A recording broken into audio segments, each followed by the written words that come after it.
நம்பி வாங்க, சந்தோஷமா போங்க. Hello மக்களே, welcome back to CDD sports and gaming, one stop destination for sports and gaming updates. அனைவருக்கும் வணக்கம். சோ இந்த வேளை நம்ம பத்தி பார்க்க போறோம் அப்படின்னு பார்த்தீங்கன்னா, அடுத்த வேர்ல்ட் டெஸ்ட் சாம்பியன்ஷிப் உடைய முதல் போட்டி, அதாவது India will be facing England. So இங்கிலாந்துல போய் நம்ம ஃபேஸ் பண்ண போறோம். அதுவும் இல்லாம ரோஹித் சர்மா மற்றும் விராட் கோலி இல்லாம ப்ளே பண்ண போறோம். சோ இத பத்தி நம்ம இந்த வீடியோல பார்க்க போறோம். சோ அது இந்தியா vs இங்கிலாந்துடைய ஒரு டெஸ்ட் சீரிஸோட ஒரு சின்ன ஒரு குட்டி ஒரு ப்ரீவியூ தான், ஒரு மினிமல் தான் இருக்கும். அது சோ நம்ம கூட இதை பத்தி டிஸ்கஸ் பண்றது இன்னைக்கு புதுசா இன்னொரு ஆடியன்ஸ் ஒருத்தர் வந்திருக்காரு. சோ வேற யாரும் கிடையாது, இவரை நம்ம என்ன சொல்லுவோம் அப்படின்னு செல்லமா டுமிலன் கூப்பிட்டு. சோ எத்தனை பேருக்கு ஞாபகம் வச்சுல. சோ இவர் தான் இன்னைக்கு நம்ம கூட பேச வந்திருக்காரு. சோ வணக்கம் டுமிலன், எப்படி இருக்கீங்க? நல்லா இருக்கேன். உங்களோட பேரை சொல்லி அப்படியே கொஞ்சம் இன்ட்ரோ ஆயிக்கோங்க டுமிலன். சோ எல்லாருக்குமே டுமிலன் சொல்ல தெரியுமான்னு தெரியல. சோ அதனால உங்க பேரோட சொல்லி ஆரம்பிங்க.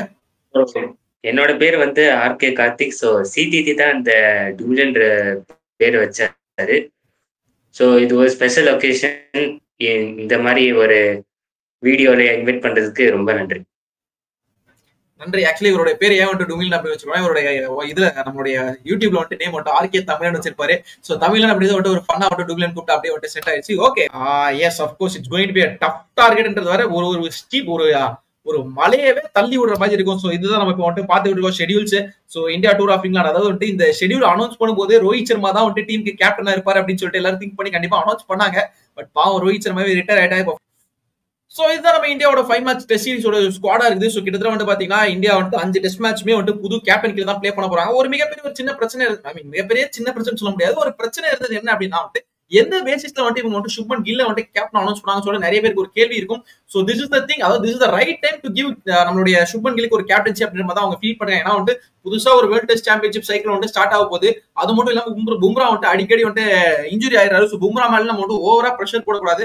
கேப்டன்சில பும்ரா நல்லா பெர்ஃபார்ம் பண்ணிருக்காரு. பட் இருந்தாலும் சப்போஸ் அவர் கேப்டன்சி எடுத்து அது சப்போஸ் இன்ஜுரி ஆயிடுச்சு அப்படின்னா அதுக்கப்புறம் T20 வேர்ல்டு கப்ஸ் வருது. அதுக்கப்புறம் நமக்கு ஓடிஐ வேர்ல்டு கப் இருக்கு. அதாவது 2026ல ஒரு T20 வேர்ல்டு கப் இருக்கு. 2027ல நமக்கு ஒரு ஓடிஐ வேர்ல்டு கப் இருக்கு. சப்போஸ் இவர் டெஸ்ட் மேட்ச்லயே ஃபுல்லா கான்சன்ட்ரேட் பண்ணி இதுல இன்ஜுரி ஆகி அந்த 2 டோர்னமெண்ட் மிஸ் பண்ணாரா அது இந்தியாவுக்கு ஒரு மிகப்பெரிய இழப்பா இருக்கும். அந்த ஒரு காரணத்தால தான் பும்ரா அவங்க ட்ரஸ்ட் பண்ணல. they have gone with Shubman Gill. So அது மட்டும் இல்லாம நம்மளுடைய இந்தியன் டீம் பாத்தீங்கன்னா இந்த சீசன் ஒரு ரோஹித் சர்மாவோ ஒரு விராட் கோலியோ இல்லாம போயிட்டு நம்ம going to play at England. So Virat Kohli and Rohit Sharma recent டைம்ல தான் ரிட்டையர்மெண்ட் அனௌன்ஸ் பண்ணாங்க. சோ அந்த இடத்துல ஒரு மிகப்பெரிய இடத்தை ஃபில் பண்ண வேண்டியதா இருக்கு. அதாவது ரோஹித் சர்மா விட்டு போன இடம், அதுக்கப்புறம் நம்மளுடைய விராட் கோலி விட்டு போனோம்னா மறந்துடும் நம்மளோட ரவிச்சந்திரன் அஸ்வின். இந்த 3 டாப் கிளாஸ் பிளேயர்ஸ் விட்டு போன இடத்த யாரு ஃபில் அவுட் பண்ண போறாங்க அப்படின்றத நமக்கு இப்போதைக்கு தெரியாம இருக்கு. சோ விராட் கோலி இப்போ ரிட்டையர் ஆயிட்ட ஒரு காரணத்தினால சுப்மன் கில் ஒரு காலத்துல ஓப்பனிங் பிளே பண்றாரு. பட் லாஸ்ட் டோர்னமெண்ட்ஸ்லாம் ஒன் டவுன்ல பிளே பண்றாரு. அண்ட் இந்த டோர்னமெண்ட்லயுமே நம்மளுடைய சுப்மன் கில் என்ன பண்ண போறாரு அப்படின்னு பாத்தீங்கன்னா ஒன் டவுன்ல தான் பிளே பண்ண போறாரு எனக்கு தெரிஞ்ச வரைக்கும். So he might be playing at the one down. So England ஒரு நல்ல ஒரு ஸ்விங் ட்ராக் இருக்கும். அதாவது ஒரு ரியல் ஸ்விங் நீங்க பாக்கணும்னா நியூசிலாந்து அதுக்கப்புறம் இங்கிலாந்துல போனீங்கன்னா வேற லெவல்ல ஸ்விங். ஆஸ்திரேலியா பாத்தீங்கன்னா பேசு சும்மா சல்லு அப்படின்னு போய்கிட்டு இருக்கும். சோ இங்கிலாந்து அப்படின்ற ஒரு சிச்சுவேஷன் வந்துச்சு அப்படின்னா வேற லெவல்ல ஸ்விங் இருக்கும். சோ இந்தியன் பிளேயர்ஸ் இந்த ஸ்விங்கை எப்படி ஹேண்டில் பண்ண போறாங்களோ அதை பொறுத்து தான் இந்தியன் டீமோட விக்டரி இருக்கு அப்படின்னு மாதிரி சொல்லலாம். சோ அது மட்டும் இல்லாம கேப்டன் சுப்மன் கில் ரீசென்ட் டைம்ஸ்ல கேப்டன் சுப்மன் கில்லுக்கு பாத்தீங்கன்னா ஒரு ரீசென்ட் டைம்ஸ்ல ஒரு ஃபார்ம்ல இல்ல அப்படின்னு T20 வச்சு நம்ம டெஸ்ட் மேட்ச் கிரிக்கெட் நம்ம பெருசா எதுவும் சொல்ல முடியாது. சோ கில் என்ன பண்ணாரு அப்படின்னு பாத்தீங்கன்னா IPL start of the tournament சூப்பரா பிளே பண்றதா லாஸ்ட் எண்ட் ஆஃப் த டோர்னமெண்ட்ல பாத்தீங்கன்னா கொஞ்சம் அந்த ஸ்விங்கிங் டெலிவரிஸ்ல கொஞ்சம் மிஸ் அவுட் ஆனா. இன்ஃபேக்ட் சிஎஸ்கே vs ஜிடி மேட்ச்ல பாத்தீங்கன்னா ஒரு ஸ்விங் பவுலர் அன்ஷுல் கம்போஜ் போட அவ்வளவு பெரிய ஸ்விங் பவுலர் கிடையாது. அவர் இறங்கி அடிக்க போறேன்னு சொல்லிட்டு ஸ்லிப்ல கேட்ச் கொடுத்துட்டு போவார். அந்த மேட்ச் பாத்தீங்களா ஆர்கே? பார்த்தேன். அதாவது India vs England squad announce பண்ணதுக்கு அப்புறத்துல இருந்தே சுப்மன் கில் மேலேயும் ஒரு பர்சனலா ஒரு ப்ரெஷர் வந்த மாதிரி ஃபீல் ஆகுது. அதுல இருந்து அவரு ஒரு சில ஷாட்ஸ் அவர் நல்லா அவருடைய பீக் ஃபார்ம்ல அவர் இல்லைன்ற மாதிரி தோணுது. எஸ், ஆக்சுவலி இது ஒரு கேப்டன்சி பிரஷர் அப்படி மாதிரி கூட சொல்லலாம். ஏன்னா ஃபர்ஸ்ட் டைம் ஒரு ஃபுல் டீமுக்கு ஒரு கேப்டன் ஆக போறோம். அதாவது இன்ட்ரீம் கேப்டனா அதுக்கப்புறம் ஐபிஎல் அவ்வளவு பெரிய பிரெஷர் இருக்காது. ஏன்னா பிளேயர்ஸ் நிறைய பிளேயர்ஸ் இருப்பாங்க சப்போர்ட் பண்றதுக்கு. பட் இப்போ ஒரு யங் ஸ்குவாட கொண்டு போறாரு. இப்போ இங்கிலாந்து பாத்தீங்கன்னா ஒரு யங் ஸ்குவாட கூட்டிட்டு போறாரு. சோ அதனால ஒரு பிரஷர் இருக்கும் போது கண்டிப்பா சுப்மன் கில்லுக்கு. அது மட்டும் இல்லாம சுப்மன் கில்லுக்கு ஒரு மிகப்பெரிய பிரச்சனை அப்படின்னு பாத்தீங்கன்னா நம்ம விராட் கோலிக்கு 2014 சீசன்ல சொல்லிட்டு தெரியுமா அவுட் ஸ்விங்ல போட்டு, அதாவது அவுட் ஸ்விங் போட்டு out side 4th stump 5th stump லைன்ல வச்சீங்கன்னா எட்ஜ் கொடுத்துட்டு அவுட் ஆகுற அப்படின்னு சொல்லிட்டு நம்மளோட சுப்மன் கில்லுக்கும் கிட்டத்தட்ட அந்த ஒரு மைனஸ் இருக்கு. பட் இதை எத்தனை பேர் நோட்டீஸ் பண்ணாங்கன்னு தெரியல. மேபி நான் எனக்கு அது அப்படி ஃபீல் ஆகுது அப்படின்றது தெரியல. ஏன்னா சுப்மன் கில்லுக்கு நீங்க பாத்தீங்கன்னா அவருக்கு ஒரு ஷார்ட் பால் லைட்டா ஸ்விங் பண்ணி வச்சு அவருக்கு பேட்ல அதாவது பாடி லைன்ல வச்சனா அவர் என்ன பண்ணுவாருன்னா டிஃபெண்ட் பண்ண தெரியாது. அவர் இறங்கி ஓகே ஏதாவது நம்ம பண்ண ட்ரை பண்ணோம் அப்படின்னு சொல்லிட்டு இறங்கி ஆட ட்ரை பண்ணுவாரு. இன்ஃபேக்ட் நம்மளுடைய India vs Australia 5th test match பாத்தீங்கன்னா ஒரு ஸ்பின்னர் இறங்கி அடிக்கிறேன் அப்படின்னு சொல்லிட்டு ஸ்லிப்ல கேட்ச் கொடுத்துட்டு போறோம். அந்த மாதிரி ஷாட்ஸ் இறங்கி அடிக்க ட்ரை பண்ணுவாங்க. அதாவது எய்தர் ஸ்பின்னை நெக்லெக்ட் பண்ணும் இல்ல ஸ்விங்கை நெக்லெக்ட் பண்ணும் அப்படின்னு சொல்லிட்டு என்ன பண்ணுவார் அப்படின்னா இவர் நம்மளுடைய சுப்மன் கில் இறங்கி வந்து ஆட ட்ரை பண்ணுவாரு. பட் அது ஒரு மிகப்பெரிய ஒரு பிரச்சனையா இருந்திருக்கு. மேபி பாப்போம் இந்த டோர்னமெண்ட்ல அதை வந்துட்டு சரி பண்ணிட்டு வந்தாருன்னா he can do the best. So Shubman Gill as a captain, Shubman Gill as a batter is much needed for Team India. So நீங்க என்ன சொல்றீங்க? Shubman Gill as a batter உங்களுக்கு தேவையா? Shubman Gill as ஒரு கேப்டனா உங்களுக்கு தேவைப்படுதா? கண்டிப்பா Shubman Gill as a batter தான் நானும் ப்ரிஃபர் பண்ணுவேன். ஏன்னா, அந்த ஒரு அவுட் கண்டிஷன்ஸ்ல இந்த WTC சைக்கிளோட ஃபர்ஸ்ட் சீரிஸே இங்கிலாந்து கூட இருக்கும்போது சுப்மன் கில் வந்து ஆஸ் அ பேட்ஸ்மேனா he need to prove himself. Yes கண்டிப்பா வந்துட்டு as a பேட்ஸ்மேன் அவர் வந்து ஒரு ஸ்டெப் அப் பண்ணி ஆகணும். இன்ஃபேக்ட் நம்ம இந்தியா வந்துட்டு ஒரு அவே சீரீஸ்ல போய் நம்ம வின் பண்றோம் அப்படின்னா எவ்வளவுக்கு எவ்வளவு நமக்கு வந்து ஒரு பவுலர்ஸ் வந்துட்டு ஹெல்ப் பண்றாங்க. அதாவது வந்துட்டு 20 விக்கெட் 20 விக்கெட் எடுக்கிறது எவ்வளவு ஹெல்ப் பண்றாங்களோ அதே அளவுக்கு பேட்ஸ்மேன்ஸும் ஒரு ரிசைலண்டா பிளே பண்ணி அவங்க வந்துட்டு ஒரு 30-40 ரன்ஸ் வந்துட்டு சாலிடா அடிச்சாதான் வந்துட்டு யூஸ்ஃபுல்லா இருக்கும். So Shubman Gill as a batter வந்துட்டு ரொம்ப ஒரு கிரூஷியலா இருக்க போறாரு இந்த டோர்னமெண்ட்ல. சோ எனக்கு தெரிஞ்ச வரைக்கும் என்னுடைய பிளேயிங் லெவன், சோ உங்களுடைய பிளேயிங் லெவன் எப்படி இருந்தாலும், சோ இதுதான் நம்ம வந்துட்டு இங்கிலாந்துடைய டெஸ்ட் சீரிஸ் இருக்கக்கூடிய squad. So Shubman Gill as a captain, Rishabh Pant as vice captain, Yashasvi Jaiswal, KL ராகுல், சாய் சுதர்ஷன், அபிமன்யு ஈஸ்வரன், கருண் நாயர், நிதிஷ்குமார் ரெட்டி, ரவீந்திர ஜடேஜா, துருவ் ஜுரேல், வாஷிங்டன் சுந்தர், ஷர்துல் தக்கூர், ஜஸ்பிரீத் பும்ரா, முகமது சிராஜ், பிரசித் கிருஷ்ணா, ஆகாஷ்தீப், ஹர்ஷ்தீப் சிங் அண்ட் குல்தீப் யாதவ். இதுதான் வந்துட்டு நம்ம டீமோட ஸ்குவாடா இருக்கு. சோ இதுல யாராவது ஒரு மிஸ் அவுட் ஆயிருக்க பிளேயர்ஸ் அப்படின்னா நீங்க யாரு சொல்லுங்க மிஸ்டர் ஆர்கே? அதாவது எப்படி சொல்றது, ஒரு பிளேயர் வெல் டிசர்வ்டான பிளேயர் இவரை வந்துட்டு நம்ம வந்துட்டு மிஸ் அவுட் பண்ணிருக்கோம்னா நீங்க வந்துட்டு யாரை சொல்லுவீங்க? ஆக்சுவலா இந்த ஸ்குவாட் வந்து அந்த அளவுக்கு மிஸ் அவுட் ஆகிற பிளேயர்ஸ் சொல்றது இல்லை. ஆனா அந்த கண்டிஷன்ஸ்க்கு ஏற்ற மாதிரி ஒரு டீசென்டான ஸ்குவாடா எடுத்துருக்காங்க. பட் இருந்தாலுமே அங்க போய் பிளேயர்ஸோட மைண்ட் செட் எப்படி இருக்க போகுதுன்றது தான் நம்ம பார்க்கணும். Yes correct. சோ அது மட்டும் இல்லாம ஆக்சுவலி நான் எதுக்காக மெயினா இது கேட்டேன்னா நீங்க வந்துட்டு கொஞ்சம் நீங்க ஒரு எப்படி சொல்றது ஒரு பெர்ஃபெக்ட் ஒரு கிரிக்கெட்டரா வந்துட்டு நீங்க ஒரு கிரிக்கெட் அனலிஸ்ட் அந்த மாதிரி வந்துட்டு நீங்க பதில் சொல்லிட்டீங்க. பட் நிறைய பேர் திங்க் அவுட் பண்றது என்ன அப்படின்னா வந்துட்டு ருத்ராஜ் கைக்வாட் எங்கடா, ஏன்டா ருத்ராஜ் கைக்வாட் நீங்க வந்துட்டு டீம் எடுக்கல அப்படின்னு சொல்லிட்டு நிறைய பேர் வந்துட்டு கத்திக்கிட்டு. பட் அதுக்கான ஒரு மெயின் ரீசன் என்ன அப்படின்னு பாத்தீங்கன்னா Ruturaj Gaikwad can be fit into this squad. அதாவது இந்த டெஸ்ட் ஸ்குவாட் பெர்ஃபெக்ட்டா இங்கிலாந்து கண்டிஷனுக்கு ஏத்த செலக்ட் பண்ணிருக்கக்கூடிய ஒரு ஸ்குவாட். டாப் 3ல வந்து பாத்தீங்கன்னா யசஸ்வி ஜெய்ஸ்வால் இருக்காரு, உங்களுக்கு சாய் சுதர்ஷன் இருக்காரு, அபிமன்யு ஈஸ்வரன் இருக்காரு, தேவைப்பட்டா KL ராகுல் உங்களுக்கு வந்து டாப் 3ல பிளே பண்ணக்கூடிய ஒரு பிளேயர். சோ டாப் 3க்கு உங்களுக்கு வந்து கிட்டத்தட்ட 4 பிளேயர்ஸ் செட் ஆயிட்டாங்க. சப்போஸ் இன்ஃபேக்ட் நம்ம மட்டும் மறந்துற கேப்டன் சுப்மன் கில்லே இருக்காரு. சோ மொத்தமா வந்து 5 பிளேயர்ஸ் ஆல்ரெடி இங்கிலாந்துல எக்ஸ்பீரியன்ஸ் ஆன பிளேயர்ஸ் அதனால இருக்காங்க. சோ ருத்ராஜ் கைக்வாட் கொண்டு பாத்தீங்கன்னா இது வரைக்கும் இங்கிலாந்துல அவ்வளவு பெரிய எக்ஸ்போஷர் கிடைச்சதுல. சோ இன்ஃபேக்ட் இன்டர்நேஷனல் டோர்னமெண்ட்ஸே அவர் வந்துட்டு இந்தியாக்குள்ளதான் பிளே பண்ணாங்க. அதை தாண்டி அதுக்கப்புறம் ஜிம்பாபே, அதுக்கப்புறம் இந்த ஏசியா கப்பா சம்திங் ஏசியா கப் இல்லைங்க ஏசியா கப் ஏதோ ஒரு காமன்வெல்த் கேம்ஸ் அந்த மாதிரி தான் வந்துட்டு போயிருக்காரு.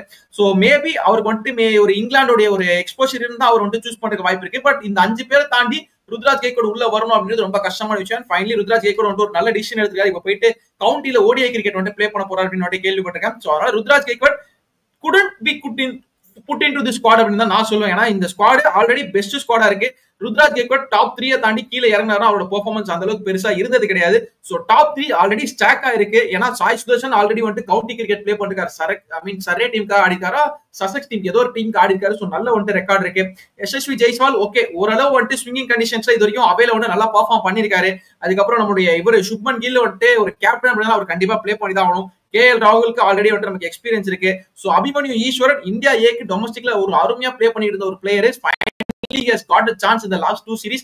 Let's hope அவருக்கு வந்து இந்த வாட்டி ஏதாவது சான்ஸ் கிடைச்சு அவர் வந்து பிளே பண்ணுவாருன்னு சொல்லிட்டு பொறுத்திருந்து பார்க்கலாம்.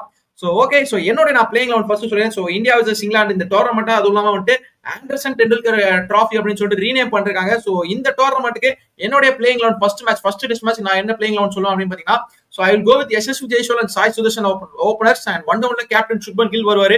நம்பர் 4ல KL ராகுல், நம்பர் 5ல வந்து துருவ் ஜுரேல், 6ல ரிஷப் பண்ட், 7ல ஜடேஜா, 8ல வந்து ஷர்துல் தக்கூர், 9ல ஜஸ்பிரீத் பும்ரா, 10ல வந்து முகமது சிராஜ் and 11ல வந்து Akashdeep. This would be my playing eleven for the first test match. நீங்க என்ன சொல்றீங்க? நீங்க ஏதாவது சேஞ்சஸ் சொல்றீங்களா இந்த பிளேயிங் லெவன்ல? அதாவது ஆகாஷ்தீப் வந்து நல்ல ஒரு அவருக்கு செகண்ட் டெஸ்ட் மேட்ச் சான்ஸ் கொடுக்கலாம்னு எனக்கு தோணுது. சோ ஆகாஷ்தீப் ஒருவேளை அன்அவைலபிள் அன்மெஸ்டேஸ் வந்தா நீங்க யாரை ப்ரிஃபர் பண்ணுவீங்க? சப்போஸ் ஆகாஷ்தீப் வந்துட்டு பிளே பண்ண மாட்டாரு அப்படின்ற கேஸ்ல we could go for Prasidh Krishna. But எனக்கு தெரிஞ்சு Prasidh கிருஷ்ணாவோட they might prefer Harshdeep Singh. ஏன்னா வந்துட்டு ஹர்ஷ்தீப் சிங் வந்துட்டு ஒரு லெஃப்ட் ஆர்ம் ஸ்விங் பண்ற ஒரு பவுலர் அப்படின்றதால they might feel Harshdeep would be an ஒரு பெட்டர் ஆப்ஷன். சோ நானும் வந்துட்டு ஆகாஷ்தீப் அவைலபிளா இல்ல அப்படின்னா I will go with Harshdeep Singh. இதுவும் நல்ல ஆப்ஷன் தான். சோ இந்தியாவோட வீக்னஸ் என்ன நீங்க நினைக்கிறீங்க? சோ இந்தியாவோட வீக்னஸ் என்னவா இருக்கும் அப்படின்னா ஒரு எக்ஸ்பீரியன்ஸ் தான் ஒரு சின்ன ஒரு பிரச்சனையா இருக்கும்னு சொல்லலாம். ஏன்னா எல்லாருமே அதாவது நீ பவுலிங்ல வந்து பாத்தீங்கன்னு வச்சுக்கோங்க. சோ பவுலிங்ல வந்துட்டு ஜஸ்பிரீத் பும்ராக்கு வந்துட்டு இங்கிலாந்துல பிளே பண்ணிருக்கூடிய எக்ஸ்பீரியன்ஸ் இருக்குது, முகமது சிராஜ் இங்கிலாந்துல பிளே பண்ண எக்ஸ்பீரியன்ஸ் இருக்கு, ஷர்துல் தக்கூர் இங்கிலாந்துல பிளே பண்ண எக்ஸ்பீரியன்ஸ் இருக்கு, ரிஷப் பண்ட்டுக்கு ஜடேஜாக்கு பிளே பண்ண எக்ஸ்பீரியன்ஸ் இருக்கு. சோ பவுலிங்ல ஓகே 4 பிளேயர்ஸ்க்கு வந்துட்டு ஒரு பக்காவான ஒரு எக்ஸ்பீரியன்ஸ் இருக்கு, ஆல்ரெடி வந்துட்டு இங்கிலாந்துல ப்ளே பண்றாங்க. அதுக்கப்புறம் பிரசித் கிருஷ்ணா கூட ஒரு லாஸ்ட் சீரீஸ்ல வந்துட்டு ஒரு சின்ன ஒரு எக்ஸ்பீரியன்ஸ் இருக்கும் அப்படின்னு சொல்லிட்டு திங்க் பண்றேன். பட் பிரச்சனை இருக்க போறது வந்துட்டு நமக்கு பேட்டிங்ல தான். ஏன்னா நான் ஆல்ரெடி சொல்றது பேட்டிங் வந்துட்டு பிளஸ்ஸா இருக்க போது, ஏன்னா வந்துட்டு இங்கிலாந்துல ப்ளே பண்ணிருக்காங்க. But they have never played England test bowlers அப்படின்னு தான் சொல்லி ஆகணும். இப்போ வந்துட்டு நம்மளோட சாய் சுதர்ஷன் வந்துட்டு கவுண்டில ப்ளே பண்ணிருக்காரு அப்படின்னு சொல்றோம். But he has never face the exact Indian line, I mean இங்கிலாண்டோட லைன் அவர் ஃபேஸ் பண்ணது கிடையாது. அதுவும் இல்லாம அவங்க கவுண்டி ஆடக்கூடிய ஸ்டேடியம் வந்துட்டு மோஸ்ட் ஆஃப் த டைம்ஸ் வந்துட்டு இந்த பிச் மாதிரி இருக்காது, அது வேற மாதிரி பிச் இருக்கு. ஏன்னா கவுண்டி எல்லாம் வந்துட்டு ஸ்பின்னர்ஸ்லாம் எனக்கு தெரிஞ்சு ஒரு சில மேட்ச்ல ஒரு 6 7 விக்கெட்ஸ் தான் எடுத்திருக்காங்க. ஸோ அதனால அந்த பிச்சும் இந்த பிச்சும் கொஞ்சம் டிஃபரன்ஸ் இருக்கும். So how the batter is going to perform and how the batter is going to step up, அதுதான் வந்துட்டு இந்தியாவுக்கு வந்துட்டு ரொம்ப முக்கியமா இருக்க போகுது. ஸோ இந்தியாவோட ஒரு மிகப்பெரிய வீக்னஸ் சொல்ல முடியாது, ஒரு குட்டி வீக்னஸ் தான் எனக்கு தெரிஞ்ச வரைக்கும் அவங்களோட பேட்டிங் தான் வந்துட்டு ஒரு குட்டி வீக்னஸா இருக்க போது எனக்கு தெரியுது மிஸ்டர் டூ. அது மட்டும் வந்துட்டு ஏதாவது இன்ஜுரிஸ் வந்துச்சுன்னா பவுலர்ஸ்க்கு பிரச்சனை இருக்குன்னு சொல்றேன். நீங்க என்ன திங்க் பண்றீங்க? ஸோ நானும் அதே மாதிரி தான். அந்த எனக்கு வந்து டாப் ஆர்டர் தான் கொஞ்சம் வீக்கா இருக்கிற மாதிரி எனக்கு ஃபீல் ஆகுது பர்சனலி. பிகாஸ் இது வரைக்கும் வந்து சாய் சுதர்ஷன் கவுண்டி ஆயிருக்காரு. பட் ஸ்டில் டாப் ஆர்டர் வந்து கொஞ்சம் மெஸ்அப் ஆகாம இருக்கணும்னா சுப்மன் கில் வந்து ஷுட் ஸ்டெப் அவுட் அந்த டாப் 3. எனக்கும் அதுதான். மேபி சுப்மன் கில் நீங்க வந்துட்டு ஓப்பனிங் ஆடலாம் திங்க் பண்ணீங்களா, இல்ல ஒன் டவுன் ஆடுறது பெட்டர் திங்க் பண்றீங்களா? இருக்கே Shubman Gill one down order தான் பெட்டர்னு தோணுது. Okay, so any reasons, any specific reason Shubman Gill one down ஆடினா பெட்டரா இருக்கும் அப்படின்னு உங்களுக்கு தோணுது? அதாவது ஓப்பனிங் காம்பினேஷன் பார்க்கும்போது நீங்க சொன்ன ஓப்பனிங் காம்பினேஷன் ஆல்மோஸ்ட் செட்டா தான் இருக்கு. ஸோ அதை மாத்தணும்னு வந்துட்டு மேனேஜ்மெண்ட் யோசிக்க மாட்டாங்க. So Shubman Gill would be the better one in top 3. Okay, so I would prefer, I mean என்னோட பர்சனல் ஒபினியன் என்னன்னா Shubman Gill should try to fit himself at number top 2 அப்படின்னு தான் சொல்லுவாங்க. டாப் 2 நான் வந்துட்டு ஒரு ஓப்பனரா வரது கொஞ்சம் பெட்டரா இருக்கும்னு தோணுச்சு. ஏன்னா ஒரு லாஸ்டா ஆஸ்திரேலியா சீரிஸ்லயும் ஒன் டவுன்ல தான் ப்ளே பண்ணான்னு நினைக்கிறேன். பட் அந்த அளவுக்கு ரொம்ப பெருசா அவரால் வந்துட்டு ஒரு இம்பாக்ட மேக் பண்ண முடியல. பட் அவர் ஓப்பனரா வந்திருக்கக்கூடிய சீரிஸ்ல வந்து ஹஸ் டன் லிட்டில் பிட், இல்ல ஒரு நல்லாவே வந்துட்டு குட் திங், நல்ல பிளேயர், நல்ல ஒரு இன்னிங்ஸ்லாம் ப்ளே பண்ணிருக்காரு இந்தியாக்கு. So I thought maybe Shubman Gill ஏன் வந்துட்டு ஒரு ஓப்பனிங்ல வரக்கூடாதுன்னு திங்க் பண்ணல. ஸோ என்ன நடக்குதுன்னு பொறுத்து இருந்து பார்க்கலாம். ஸோ இதுதான் என்னுடைய பிளேயிங் லெவன். உங்களுக்கு ஏதாவது சேஞ்சஸ் இருக்கா ஆர்கே இந்த பிளேயிங் லெவன்ல? இந்த ஃபர்ஸ்ட் டெஸ்ட் பொறுத்த வரைக்கும் எனக்கு பெருசா சேஞ்சஸ் இல்லை. I go with this 11 too. Okay, so எனக்கு இன்னொரு ஒரு கேள்வி இருக்கு. என்ன அப்படின்னு பாத்தீங்கன்னா, would you prefer Nitish Kumar Reddy or Shardul Thakur? ரெண்டு பேர்ல யாரை ப்ரிஃபர் பண்ணுவீங்க உங்களோட பிளேயிங் லெவன்ல நீங்க? அதாவது ஃபர்ஸ்ட் 2 டெஸ்ட்க்கு I go for Shardul Thakur. ஏன்னா ஷர்துல் தாக்கூர் ஒரு பவுலிங் ஃபேக்டர் அவர் நல்லாவே இருக்கு, இங்கிலாந்துலயும் நல்லா ஆடி இருக்காரு. ஸோ அப்படி இருக்கும்போது அது மட்டும் இல்லாம ஷர்துல் தாக்கூருக்கு ஒரு நல்ல ஆவரேஜும் இருக்குது பேட்டிங்ல இருந்து ஸ்டாட்ஸ்ல பார்த்தா. So first 2 test I go for Shardul Thakur. So nice. Actually நானும் அதனால தான் வந்துட்டு ஷர்துல் எடுத்து வச்சிருந்தேன். ஏன்னா நான் ஃபர்ஸ்ட் யோசிச்சது என்னன்னா, நம்பர் ரிஷாப் பண்ட்டுக்கு அடுத்து நம்பர் 7ல நம்மளுடைய இவரை இறக்கி விடலாம் தான் நான் திங்க் பண்ணேன். நம்பர் 7ல யாருன்னா நிதிஷ்குமார் ரெட்டி இறக்கிட்டு நம்பர் 8ல ஜடேஜா வரலாம் தான் நான் வந்துட்டு ஃபர்ஸ்ட் திங்க் பண்ணேன். பட் அப்புறம் யோசிச்சு பார்த்தேன், அதாவது இப்போ வந்துட்டு பவுலிங் ஆப்ஷன் நமக்கு என்ன தேவைப்படும்னா, இங்கிலாந்துல ஸ்விங் பவுலர்ஸ்க்கு நல்ல ஹெல்ப் இருக்கும், அதனால வந்துட்டு இது ஒரு பெட்டர் ஆப்ஷனா இருக்கும்னு சொல்லிட்டு நான் திங்க் பண்ணேன். நிதிஷ்குமார் ரெட்டி வந்துட்டு என்னதான் ஆஸ்திரேலியால வந்துட்டு ஒரு 100 ப்ளே பண்ணியிருந்தாரு அப்படின்னாலும், சோ இந்த பவுலிங் ஆப்ஷன் நீங்க ஷர்துல் தாக்கூர் தூக்கிட்டு பாத்தீங்கன்னா 3 ஃபாஸ்ட் பவுலர் மட்டும் தான் நம்ம போற மாதிரி இருக்கு. ஏன்னா Akash Deep, Mohammed Siraj and Jasprit Bumrah. So fourth bowler நம்ம என்ன யூஸ் பண்றோம்னா ஜடேஜா யூஸ் பண்றோம். சோ பட் இங்கிலாந்து கண்டிஷன்ஸ் அப்படி நீங்க பாத்தீங்கன்னா, இங்கிலாந்து கண்டிஷன்ல வந்துட்டு ஸ்விங்குக்கு தான் வந்துட்டு ரொம்ப மிகப்பெரிய ஹெல்ப் இருக்கும். சோ ஷர்துல் தாக்கூர் இதுக்கு முன்னாடி இங்கிலாந்து கண்டிஷனா நல்லா வந்துட்டு பெர்ஃபார்ம் பண்ணிருக்காரு. அது மட்டும் இல்லாம நல்லா ஸ்விங்கும் பண்ணக்கூடிய ஒரு பவுலர் அண்ட் பேட்டிங்லயுமே வந்துட்டு கொஞ்சம் ஹேண்டியான ஒரு பிளேயர் அப்படின்னு தான் சொல்லி ஆகணும். பட் நிதிஷ்குமார் ரெட்டி எடுத்தோம்னா பவுலிங்ல வந்துட்டு ரொம்ப பெரிய அளவுக்கு நமக்கு வந்துட்டு ஹெல்ப் இருந்ததுல, பட் பேட்டிங்ல வந்துட்டு நல்ல ஒரு ஹேண்டியான ஒரு பேட்ஸ்மேன் அப்படின்னு தான் சொல்லி ஆகணும். சோ ரெண்டு பேரை கம்பேரிட்டிவா பார்க்கும்போது Shardul Thakur is best suited for England conditions அப்படின்றதுனால தான் வந்துட்டு நான் ஷர்துல் தாக்கூர் எடுத்துட்டு வந்திருக்கேன். அண்ட் அது மட்டும் இல்லாம நம்மளோட பிளேயிங் லெவன் ஏன் வந்துட்டு ஆகாஷ் தீபை கொண்டு வந்தேன் அப்படின்னா, ஆகாஷ் தீப் வந்துட்டு நான் பார்த்த வரைக்கும் எனக்கு எப்படி தோணுது அப்படின்னா, இவர் வந்துட்டு ஒரு ஷமிக்கு வந்துட்டு ஒரு ஐடியலான ஒரு ரீப்ளேஸ்மெண்ட் மாதிரி இருக்காரு. சோ முகமது ஷமி எந்த அளவுக்கு வந்துட்டு பவுலிங் நமக்கு இந்தியாவுக்கு போட்டு கொடுத்தாரோ அந்த அளவுக்கு வந்துட்டு ஆகாஷ் தீப் போட்டு கொடுக்கக்கூடிய ஒரு ஃபேக்டர் இருக்கு, அவர்கிட்ட ஒரு எக்ஸ் ஃபேக்டர் இருக்கு. அதாவது எப்படின்னா, சோ ஜஸ்பிரித் பும்ரா பாத்தீங்கன்னா வந்துட்டு பால் ஸ்விங்கும் பண்ணுவாரு, ஒரு இந்த சீம் பிடிச்சும் போடுவாரு. அண்ட் சிராஜ் வந்துட்டு நல்லா வந்துட்டு சீம் பிடிச்சி ஒரு ஸ்விங் பண்ணக்கூடிய ஒரு பவுலர். பட் ஆகாஷ் தீப் எப்படின்னு பாத்தீங்கன்னா வந்துட்டு நம்ம முகமது ஷமி வந்து ஒரு ஹார்டர் லென்த்ல பால் பிச் பண்ணுவாரு. சோ பால் சல்லு ஜிப்னு உங்களுக்கு போகும், திடீர்னு வந்துட்டு பவுன்ஸ் எக்ஸ்ட்ரா கிடைக்கும். சோ அதனால வந்துட்டு ஆகாஷ் தீப் நான் ப்ரிஃபர் பண்ணேன். So this is my playing eleven for India. So let's hope. So June 20 இன்னொரு ஒரு 4-5 நாள் தான் இருக்கு. சோ அந்த டெஸ்ட் மேட்ச்ல வந்துட்டு இந்தியன் டீம் எந்த 11 போறாங்கன்னு பார்ப்போம். சோ அது மட்டும் இல்லாம இங்கிலாந்து டீம் வந்து நம்ம குறைச்சி இட பண்ண முடியாது, அவங்களோட ஹோம் கிரவுண்ட்ல பிளே பண்ண போறாங்க. அதனால வந்துட்டு ரொம்ப ஒரு எப்படி சொல்ற, ரொம்ப ஒரு வெறித்தனமா ஆடுவாங்க அப்படின்னு தான் சொல்லி ஆகணும். சோ நீங்க என்ன திங்க் பண்ணீங்க இங்கிலாந்து டீமை பத்தி யாருக்கு? ஸோ இங்கிலாந்து டீம் வந்து அவங்க ஸ்ட்ராங் சைடு தான் இருக்கு. ஸோ பென் ஸ்டோக்ஸ் தான் ஒரு கீ பிளேயரா இருக்க போறாரு. ஸோ இந்த லோவர் ஆர்டர்ல எப்பவுமே வந்துட்டு இந்தியாவுக்கு ஒரு தலைவலி இருக்குது, இந்த டெய்ல் இந்த விக்கெட்ஸ் இருக்குது. அப்படி இருக்கும்போது பென் ஸ்டோக்ஸும் will be a key factor. Yes, அது ஒரு மிகப்பெரிய பிரச்சனை. அதாவது எந்த ஒரு டோர்னமெண்ட், அதாவது இங்கிலாந்துன்னு இல்ல, எந்த ஊர்ல போய் நம்ம வந்துட்டு இந்தியன் டீம் பிளே பண்ணோம் அப்படின்னாலும் அந்த டீமோட நம்பர் 7, நம்பர் 8, நம்பர் 9 இந்த 3 பேட்ஸ்மேன்ஸ் மட்டும் செட்டில் ஆகிறாங்க. இன்ஃபேக்ட் நீங்க ஆஸ்திரேலியா எடுத்தீங்கன்னா மிச்சல் ஸ்டார்க்லாம் வந்துட்டு இந்தியாக்கு அகேன்ஸ்டா ஒரு 90 ரன் அடிச்சுட்டு போவோம். அதுக்கப்புறம் இங்கிலாந்துக்கு தான் வந்து பாத்தீங்கன்னா நம்மளால இவர் இருக்காரு, சாம் கரன் இருக்காரு, அவருடைய டெபியூட் சீரிஸ் ஐ திங்க் ஒரு 100 அடிப்பான்னு நினைக்கிறேன் இந்தியாக்கு அகேன்ஸ்டா. சோ சவுத் ஆப்பிரிக்கா இருக்கட்டும், எல்லா டீமையும் வந்துட்டு இந்த லோவர் ஆர்டர் வந்துட்டு எப்பயுமே இந்தியா அகேன்ஸ்டா நல்லா பெர்ஃபார்ம் பண்றாங்க. சோ இந்த டோர்னமெண்ட்டை இந்தியா வின் பண்ணணும் அப்படின்னா நம்மளோட பவுலர்ஸ் அந்த lower order and lower middle order எவ்வளவு சீக்கிரம் வந்துட்டு ஆப்போனன்ட்க்கு அவுட் ஆகுறாங்களோ அவ்வளவு நல்லது அப்படின்னு தான் நான் வந்துட்டு சொல்லுவேன். So hopefully let's wait and see. So first test match முடிஞ்சதுக்கு அப்புறம் அதோட ரிவ்யூ வீடியோல வந்துட்டு உங்களை சந்திக்கிறோம். சோ until then டாடா bye bye, signing off from CTT sports and gaming. நான் உங்கள் APJ மற்றும் RK கார்த்திக். நன்றி, வணக்கம்.